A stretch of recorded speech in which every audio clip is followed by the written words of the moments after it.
Baby unicorn रोम की यात्रा करता है।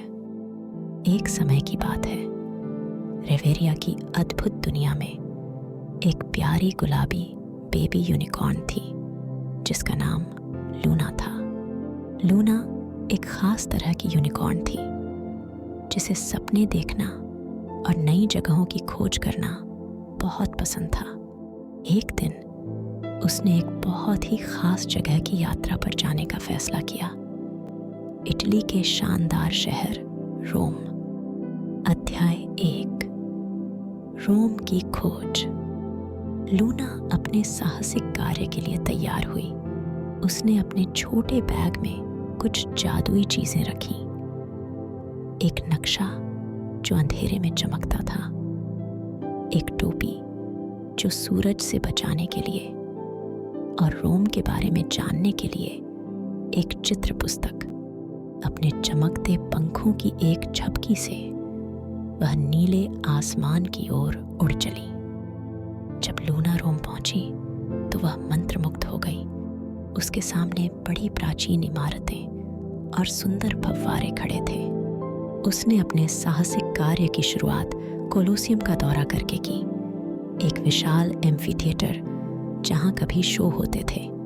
लूना ने सीखा कि लोग इन घटनाओं को देखने के लिए हर जगह से आते थे। उसे एहसास हुआ कि भले ही समय बदल जाए, स्मृतियां बनी रहती हैं और हमें इतिहास सिखाती हैं। इसके बाद लूना ने ट्रेवी फाउंटेन की ओर रुख किया। वह इतनी बड़ी और सुंदर थी कि लूना मुस्कुराए बिना नहीं रह सकी।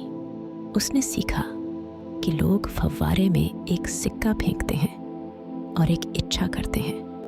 लूना ने अपनी आंखें बंद की, एक छोटा सा सोने का सिक्का फेंका और इच्छा की कि वह हमेशा जिज्ञासु रहे। उसके बाद लूना ने वेटिकन का दौरा किया।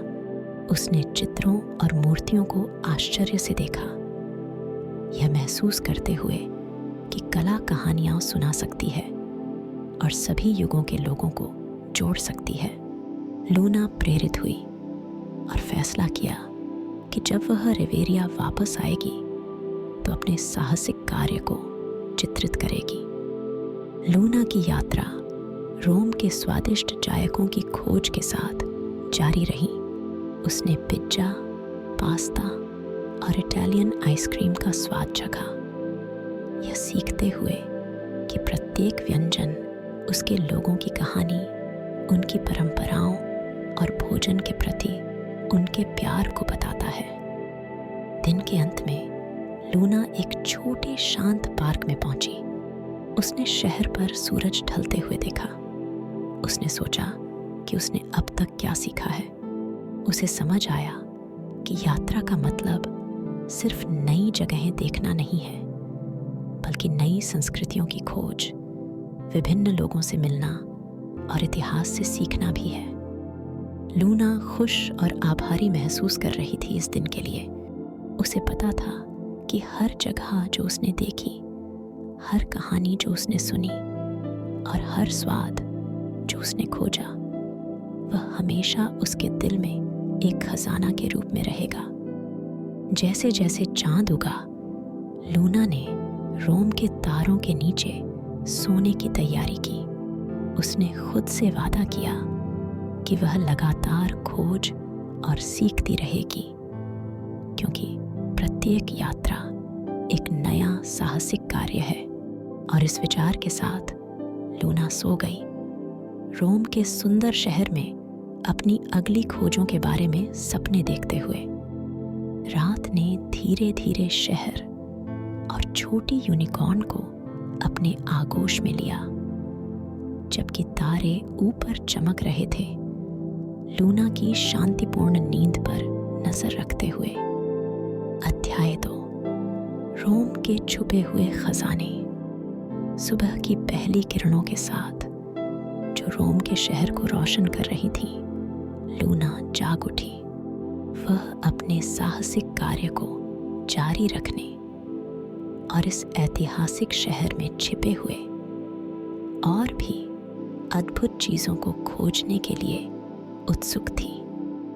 लूना ने अपने दिन की शुरुआत छोटी पक्की सड़कों पर टहलने से की।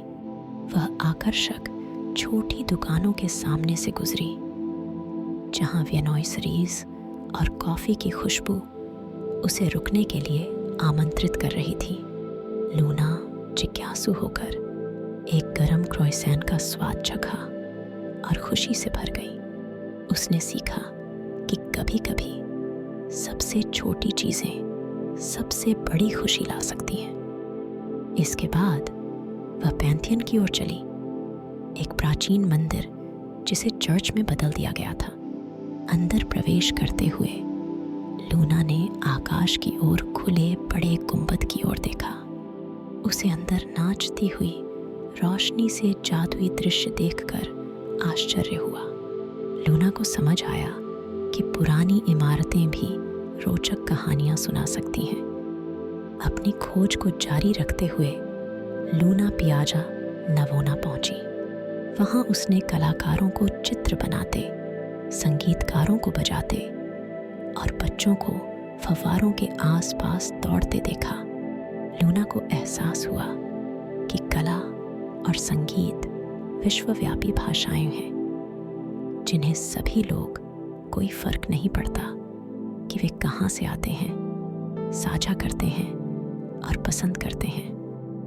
टहलते हुए लूना ने एक छोटे से गुप्त बगीचे को ढूंढ निकाला, जो एक पुराने लकड़ी के दरवाजे के पीछे छिपा था। अंदर वहां हर रंग के फूल और एक छोटी तालाब था, जिसमें मछलियां शांति से तैर रही थीं।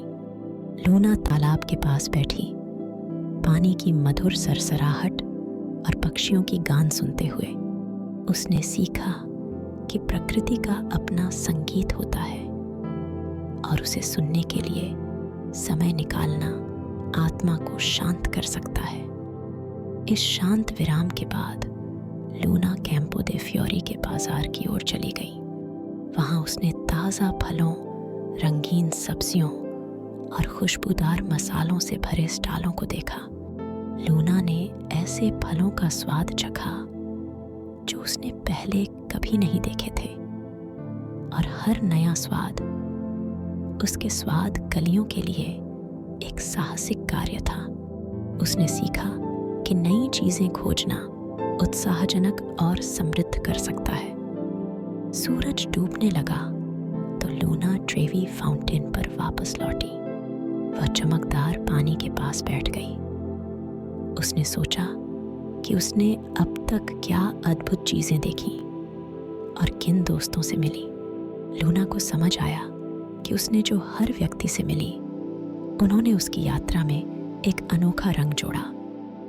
रोम पर रात छा गई और लूना ने आसमान में तारों को निकलते हुए देखा।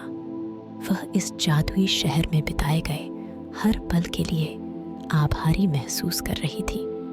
लूना को एहसास हुआ कि उसकी यात्रा सिर्फ एक साहसिक कार्य नहीं थी, बल्कि दिल की यात्रा थी। सोने से पहले लूना ने चांद से एक आखिरी इच्छा की, हमेशा खुले दिमाग, जिज्ञासु हृदय और सीखने और खोजने की इच्छा बनाए रखना। और इस मीठी इच्छा के साथ लूना सो गई, रिवेरिया की अद्भुत दुनिया में अपनी अगली यात्रा के बारे में सपने देखते हुए।